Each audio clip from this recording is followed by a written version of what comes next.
Bismillahirrahmanirrahim. Assalamu alaikum.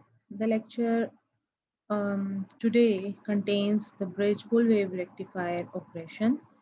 And as you all know कि हम पहले हाफ वेव रेक्टिफिकेशन और फुल वेव रेक्टिफिकेशन की बात कर चुके हैं, तो आज हम फुल वेव रेक्टिफिकेशन की ही बात करेंगे, लेकिन एक दूसरे मेथड से। हमने प्रीवियस लेक्चर में देखा था कि फुल वेव रेक्टिफिकेशन पॉसिबल है बाय यूजिंग टू डायोड्स और एंड सेंट्रली टेप्ड सिस्टम। लेकिन आज हम देखेंगे कि अगर हम एक ब्रिज फुल वेव रेक्टिफायर को इस्तेमाल करें, तो इस तरीके से भी फुल वेव रेक्टिफिकेशन हो जाती है। और ये जो रेक्टिफिकेशन है, इसमें बल्कि जो पीक इनवर्स वोल्टेज है उसकी वैल्यू भी कम होती है और आपके पास आउटपुट वोल्टेज भी ज़्यादा आता है। तो ब्रिज रेक्टिफायर किस किस्म का होता है? ब्रिज रेक्टिफायर में हम 4 डायोड्स यूज़ करते हैं, D1, D2, D3 और D4, और इनको हम इस तरीके से अटैच करते हैं कि ये एक सिस्टम ब्रिज सा बन जाता है। यानी D1 और D2 को हम पैरेलल अटैच करते हैं, D3 और D4 को हम पैरेलल अटैच कर देते हैं। और इसके साथ हम एक सोर्स ऑफ अल्टरनेटिंग करंट यानी इनपुट हम अटैच करते हैं। अ, उसके साथ हमने अटैच किया होता है एक ट्रांसफार्मर, और ट्रांसफार्मर के बाद हम इस तरीके से इसको अटैच करते हैं कि जो इनपुट हम वोल्टेज की दे रहे होते हैं वो हम देते हैं D1 और D2 और D4 और D1 और D3 के दरमियान में। अब इस किस्म और साथ में हमने एक अटैच की हुई है लोड रेजिस्टेंस RL, जहाँ से हम आउटपुट ले रहे हैं।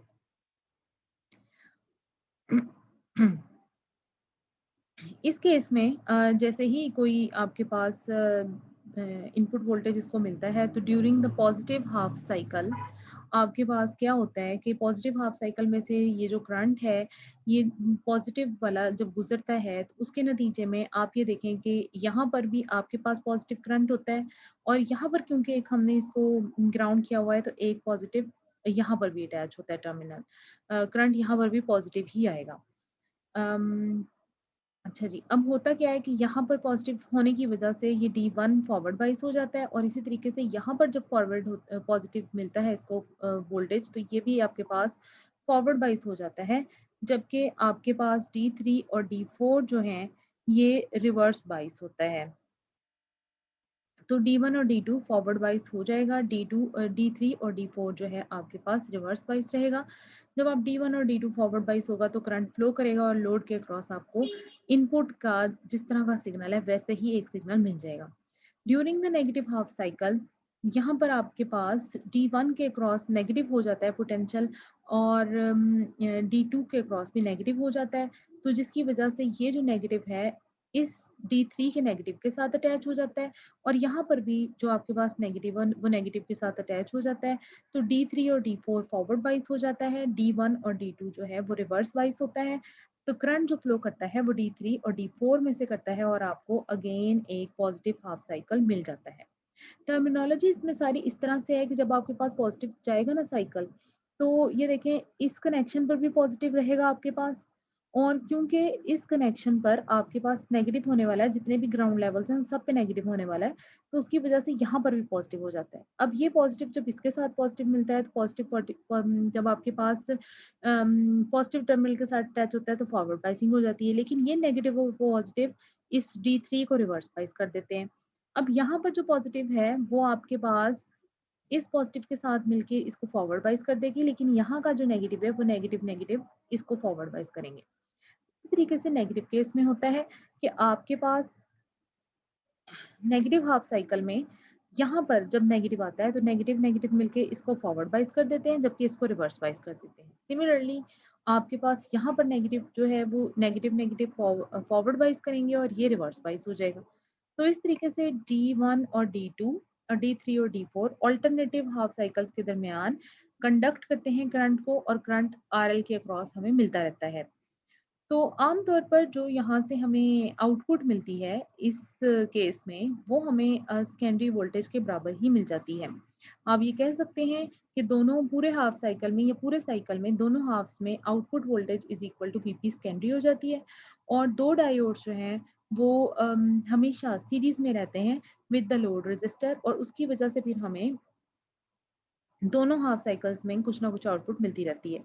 तो हम हमारे पास ये Vp आउटपुट आइडियल डायोड्स की सिलसिले में वीपी सेकेंडरी के बराबर होगा। लेकिन जब हमारे पास ऐसे डायोड्स हैं जहाँ पर पोटेंशियल ड्रॉप 0.7 हो रहा है, तो क्योंकि 2 डायोड्स के क्रॉस से गुज़र के हमें ये मिल रहा है, तो इसका डायोड ड्रॉप भी और इसका पोटेंशियल ड्रॉप भी, सॉरी, इसका पोटेंशियल ड्रॉप भी और इसका पोटेंशियल ड्रॉप भी दोनों हम लेंगे और 0.7 और 0.7 1.4 हो जाएगा।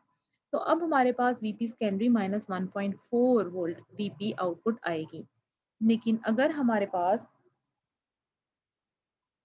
ये यहाँ से नज़र आ रहा है कि ये आइडियल केस है जिसमें डायोड्स को आइडियल लिया हुआ है, तो वीपी सेकेंडरी है, और यहाँ पर हमने इसको लिया हुआ है 0.7 वोल्ट, दोनों का लिया हुआ है, तो माइनस 1.4 आएगा। अब in case off peak inverse voltage हमारे पास क्या होगा कि D1 और D2 फॉरवर्ड बाइस हैं और D2 और D3 और D4 रिवर्स बाइस हैं। D1 और D2 जो है आपके पास शॉर्ट्स की तरह एक्ट करेगा, तो वहाँ पर फिर D2 और D3 और D4 जो है इसमें आपके पास पीक इनवर्स वोल्टेज जो है ये इक्वल होता है पीक सेकेंडरी वोल्टेज के। तो peak in case of ideal आपके पास जब लेते हैं आप,